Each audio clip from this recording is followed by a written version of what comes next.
Hello বন্ধুরা, welcome to marble design Azhar চ্যানেলে। আজকে আমরা এসে গেছি আরও একটা নতুন ভিডিও নিয়ে। আজকে আমরা সিঁড়ির মধ্যে একটা সিম্পল ডিজাইন করে দেখাবো, যেটা উপরের ধাপটা হবে মার্বেল পাথর এবং রাইজারটা টাইলস দিয়ে তৈরি করব। রাইজারটাতে আমরা দু রকম কালারের টালি দেব, সাদা এবং কালো, তাই দিয়ে তৈরি করব। ভিডিওটি দেখতে থাকুন এবং ভিডিওটি ভালো লাগলে অবশ্যই চ্যানেলটি সাবস্ক্রাইব করবেন, ভিডিওটি লাইক করবেন, কমেন্ট করবেন ও শেয়ার করবেন এবং ভিডিওটি শেষ পর্যন্ত দেখতে থাকুন। এই ধরনের সিঁড়ি অনেক সময় আমরা একটু না খেটে সিম্পলের মধ্যে সাদা মার্বেল ও সাদা মার্বেলের রাইজার করে লাগিয়ে দিই, তা একটু সিম্পলের মতো লাগে। তো একটু খেটে যদি আমরা কাজ করি, দেখতে খানিকটা ভালো লাগবে এবং আপনার নিজের কাজের নামও বাড়বে।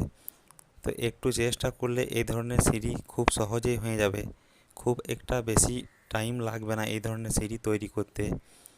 তো ভিডিওটি দেখুন, অবশ্যই ভালো লাগবে এবং ভিডিওটি ভালো লাগলে চ্যানেলটিকে সাবস্ক্রাইব করবেন ও ভিডিওটি লাইক, কমেন্ট ও শেয়ার করবেন।